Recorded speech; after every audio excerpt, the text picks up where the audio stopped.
Hello and welcome to Bitesize videos. And I'm going to be discussing routes to development. And in this particular video, we're going to be looking at the circle. And the circle has been, certainly since modern spiritualism began, and if you look back even into ancient cultures and how they used to sit for spirit, if you like, the basis, the bedrock, the foundation of development for your spiritual work. I remember a teacher of mine many years ago, who's now in spirit, talking about at one point in England there were probably two or three circles happening each week in every street in a city. It was so popular, and people would sit for spirit, sit for development, sit for just the pure joy of sitting in a circle with a group of like-minded friends. But I want to talk to you about their purpose, and their purpose is to create a strong harmonic bond between the circle members. And in doing that, they're actually allowing a perfect environment for safe and effective development to occur, if it's going to occur. So they're really about development and support.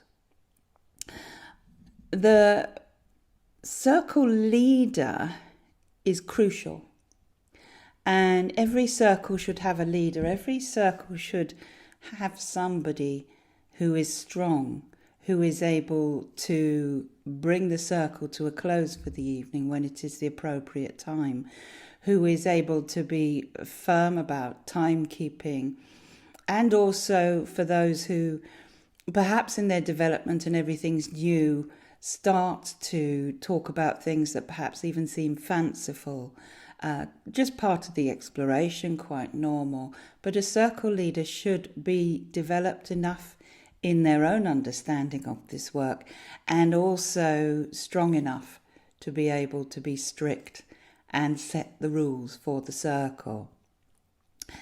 In the old spiritualist days, of course, they would have a circle leader and a recorder, a scribe.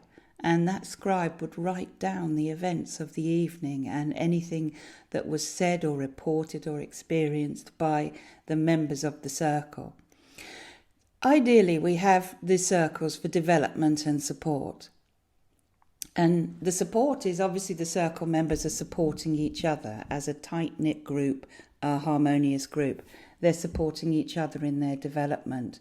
But I've had the pleasure with some of the circles that I've run in the past of having two or three people, who I can think of, who just used to come purely to sit and bring a positive energy to the room and support the others.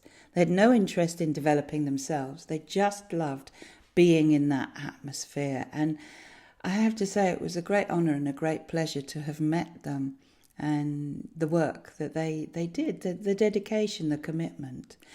But many people come for development within a circle, and we could be looking at spiritual development, psychic development, healing, evidential mediumship, physical mediumship, mental mediumship, and of course trance.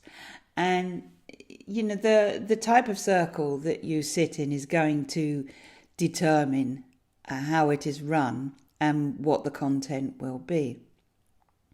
They're very, very helpful. There's the dedication that's involved, and learning that dedication as well as feeling the dedication within yourself is crucial to the success of the circle and the success of your development and everybody else's. It also gives you a chance to explore what's happening and learn about your understandings in safety. So basically what happens in circle stays in circle. It's a bit like Vegas. It's somewhere where you can be nurtured. It's somewhere where you can receive guidance. And it's somewhere where you can build that power, that energetic power as a group. So it's very, very helpful. And I want to just address when and where they take place. So they're usually on a regular basis. The traditional circle is usually weekly, perhaps with breaks for holidays, for summer, for Christmas. Very often in the old days, the churches and the centres would hold a circle, and they still do to this day, many of them. Some are conducted in the homes of either circle members or leaders. And of course, now we have the exciting revelation of it can be done online. It can even be done in privacy online. You can create secret rooms. And although it's very different to sitting and socializing and being with the physical person, if you can't get to a circle, online is a brilliant way to go. And I know many people who have only been able to develop their mediumship, their psychic development, their healing online, and are doing wonderful work now. So it does actually work if it's set up right. And of course, you have a strong leader. So the circle leader, if you like, is God. Now, I'm being flippant, but really, you need to respect, if you're joining a circle, you need to respect your circle leader. If you don't join, because you will just upset the balance and the harmony. But the circle leader has to be very strong and very strict about what they allow to take place in the circle, and ideally very strict on timekeeping. Finding the harmony within the circle group itself can be hit and miss at first, and you have to be tough if you're a circle leader.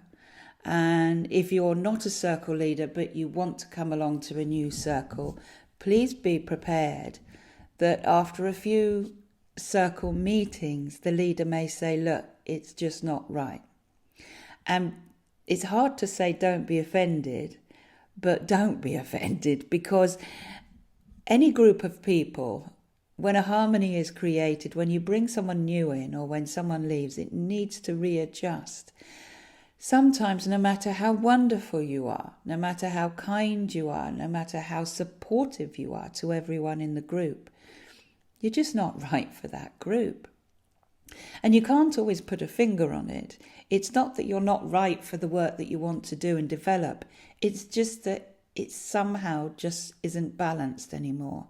And I myself have been in that position where a very dear friend asked to join my circle, and it just didn't feel right, and the balance was not right. It was the wrong circle for that person, and they were the wrong person for that particular group within that circle. And it's hard because even to this day they don't understand why they had to stop coming, and it's something you can't always put into words. So please, if you're looking to join a circle and the circle leader says, let's see how it goes, but please don't be offended if it's just not right for you. It's about your development as well.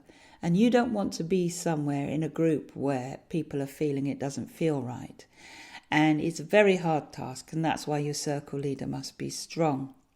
So that's a little bit about circles, and I will be moving on in future videos looking at online development, offline development, courses, mentorship schemes. But just for now, that's a little bite-sized video for you on circles. And I do realise you can't all get to a circle. If you're watching this, the chances are you're online, and I can recommend snui.org. They run some very good training courses and online circles and development. And of course, there are plenty of us out here that also offer online teaching as well. So please don't feel stuck. There's hope. But I hope you've enjoyed that. If you like these videos, please hit subscribe, join the mailing list, or leave me a little comment below. And I look forward to the next time. Bye.